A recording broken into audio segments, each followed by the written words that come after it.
ओला dock YouTube channel को subscribe करें और बेल आइकॉन को दबाना मत भूलें। Assalamu alaikum. I'm Amna Iftakhar and I'm a clinical psychologist. Currently, I'm working at Rainbow Obesity and Eating Disorder Center, Shadman and Evercare Hospital, वापटा town. और इस शोबे में काम करते हुए मुझे पिछले 12 साल का अरसा हो गया, जिसमें हम मुख्तलिफ़ किस्म के जो साइकोलॉजिकल डिसऑर्डर्स होते हैं उनके लिए assessment, diagnosis and treatment services जो है वो प्रोवाइड कर रहे हैं। आज मैं एक ऐसे टॉपिक पे बात करूँगी जो कि हमारी सोसाइटी में और इनफैक्ट पूरी दुनिया में जो है वो बहुत मेजर मसला है, जिसकी वजह से बहुत सारी जो आपकी सोसाइटल इलनेसेस हम जिनको बोलते हैं या जो समाजी बुराइयां होती है उसकी वजह से जन्म ले रही होती है। तो आज इस वीडियो में मैं बात करूँगी कि को डिपेंडेंट मैरिजेस क्या होती है और किस तरीके से ये आपकी मेंटल हेल्थ को, आपकी सोशल हेल्थ को, आपकी इमोशनल हेल्थ को इफेक्ट कर रही होती है। पाकिस्तान के टॉप डॉक्टर्स के साथ अपॉइंटमेंट बुक करें, वो भी पेशेंट फीडबैक देखते हुए। लाखों लोगों की तरह पाकिस्तान के सबसे बड़े डॉक्टर नेटवर्क का फायदा उठाएं और आज ही ओला डॉक ऐप डाउनलोड करें। ओला डॉक, डॉक्टर का अपॉइंटमेंट आसानी से। अगर मैं कल्चरली बात करूँ तो हमारे यहाँ पाकिस्तान में जो है वो मैरिज को कंसीडर किया जाता है कि this is responsibility, this is a commitment जो कि दो लोगों के दरमियान और दो फैमिलीज़ के दरमियान होती है और वो म्यूचुअल चीज़ों को शेयर कर रहे होते हैं आपस में। और हमारे यहाँ एक कल्चर है कि हमारी फैमिलीज़ में जो मेल होते हैं they are the dominant one और उन्होंने ही बहुत सारी चीज़ें जो होती है वो लेकर चलनी होती है, डिसाइड करनी होती है और मैनेज भी करनी होती है। तो इस तरह से देखा ये क्या है कि हमारे कल्चर में जो मेल डोमिनेंट सोसाइटी है उसमें मेल्स के ऊपर काफ़ी सारी रिस्पॉन्सिबिलिटीज़ डाल दी जाती है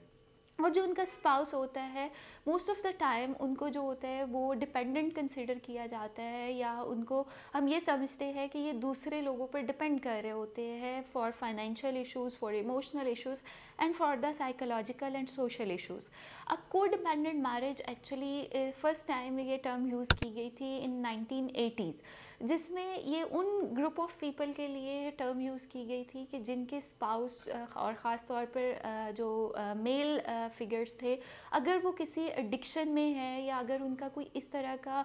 हेल्थ इशू है जिसके लिए वो रिहैबिलिटेशन सर्विसेज में है, तो जो उनका स्पाउस होता था उनको को डिपेंडेंट मैरिज जो होते था वो कंसिडर किया जाता था कि आप दूसरे पे डिपेंड कर रहे हो। आप अगर बीमार हो, आपकी लाइफ में कोई प्रॉब्लम आ गई है तो आप दूसरे पे डिपेंड करना शुरू हो जाते हो। Gradually with the passage of time इस पर बहुत सारी रिसर्चेज हुई, इस पर बहुत ज़्यादा साइकोलॉजिस्ट एंड काउंसलर्स ने काम किया और जो इसका लेटेस्ट अपडेटेड हम जिस चीज़ पे बात करते हैं तो को डिपेंडेंट मैरिजेस में बहुत सारी चीज़ें ऐड ऑन हो जाती है, जिसमें पहली चीज़ है जो समझने वाली चीज़ है कि हमारे यहाँ लोग पैथोलॉजिकल अटैचमेंट डेवलप कर लेते हैं इन रिलेशनशिप और मैरिजेस में ख़ास तौर पे, जिसका मकसद ये है कि इसको मैं आम अल्फाज में कहूँ तो हमारे यहाँ एक कल्चर होता है कि जब शादी होती है तो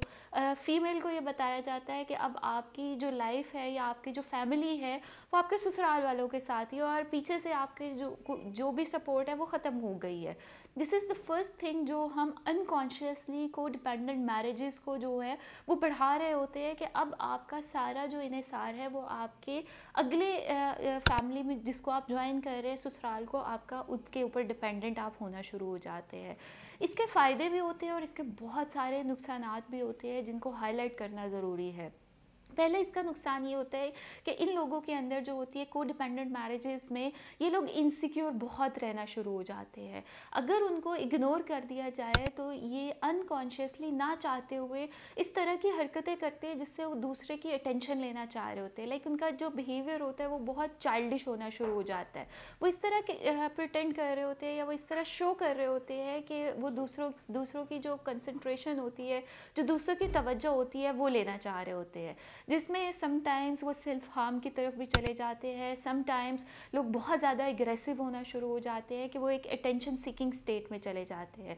सेकेंडली को डिपेंडेंट मैरिजेस में देखा गया है कि इसमें ज़्यादातर वो लोग होते हैं जो कि कहीं ना कहीं कुछ पर्सनालिटी इश्यूज़ के साथ होते हैं। एक तो इसमें जो मेजर कैटेगरी होती है वो नार्सिसिस्टिक पर्सनालिटी डिसऑर्डर्स के लोग आ जाते हैं, जो चाहते हैं कि हर चीज़ उनके मुताबिक हो। उनके अंदर एक खुद पसंदी इतनी ज़्यादा होती है कि वो अपने रिश्तों को सिर्फ़ और सिर्फ अपने तक महदूद रखते हैं, और उनके अंदर एक इंटेंस फियर ऑफ इनसिक्योरिटी होता है कि कहीं वो कोई दूसरा अगर किसी दूसरे से बात करता है फैमिली मेम्बर से तो उनको छोड़ ना दे। सेकेंडली इसमें जो पर्सनालिटी आती है को डिपेंडेंट मैरिजेस में, वो होते हैं कि जो लोग डिपेंडेंट पर्सनालिटी डिसऑर्डर का शिकार होते हैं, इन लोगों को पसंद होता है कि वो दूसरों पे डिपेंड करे, और जो उनके रिलेशंस है, जो उनके रिलेशनशिप्स है, वो हर वक्त उनको अटेंड करे। वो किसी भी सिचुएशन में, किसी मुश्किल में है, कोई उनको स्ट्रगल का सामना करना पड़ रहा है, तो they are looking for the help कि आप दूसरे उसको प्रोवाइड करें।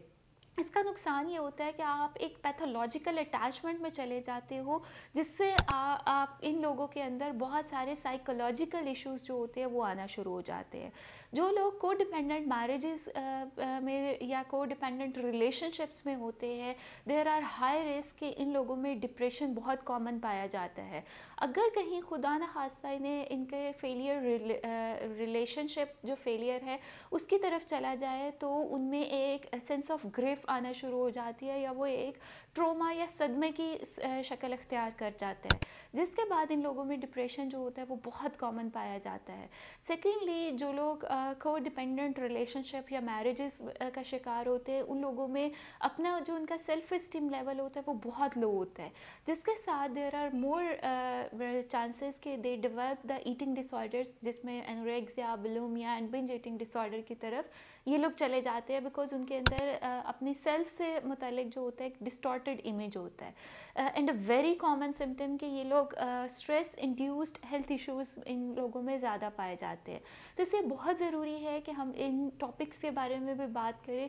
जिनको इन द साइकोलॉजिकल टर्म्स हम शायद डिसऑर्डर तो नहीं बोलते हैं, बट इन सिचुएशंस की वजह से, इन कोग्निटिव इश्यूज़ की वजह से, इन इमोशनल इश्यूज़ की वजह से बहुत सारी ऐसी बीमारियां पैदा हो रही होती है जो कि बाद में हमारी सोसाइटी को नेगेटिवली इफ़ेक्ट कर रही होती है, आपके फैमिली सिस्टम ख़राब कर रहे होते हैं, आपके इंटरपर्सनल रिलेशनशिप्स को ख़राब कर रहे होते हैं, एंड वेरी सीरियस नोट पर they developed other psychological disorders, जैसे कि मैंने जिक्र भी किया है कि उसमें डिप्रेशन जो है वो बहुत कॉमन होता है, ईटिंग डिसऑर्डर्स बहुत कॉमन होते हैं, and the personality disorders are very much common जो लोग को डिपेंडेंट रिलेशनशिप्स के होते हैं। तो कोशिश करें कि अपने आप को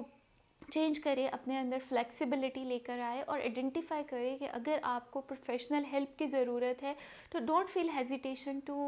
gate the help from the professional, जो मेंटल हेल्थ प्रोफेशनल होते हैं या काउंसलर होते हैं, ताकि वो आपके इशू को आइडेंटिफाई करें और आपको बेहतर तरीके से गाइड करें कि किस तरह से आप अपने इन इश्यूज़ से ट्रीट कर सकते हैं इनको, और आप अपने आप को इन डिफ़िकल्ट सिचुएशंस में से निकाल सकते हैं। अगर आपने अपॉइंटमेंट बुक करवानी हो तो go on the Oladoc app, आप ओलाडॉक की वेबसाइट पे जा सकते हैं, आप ऑनलाइन कंसल्टेशन भी बुक कर सकते हैं और क्लिनिक पर भी विज़िट कर सकते हैं। Thank you so much for watching this video.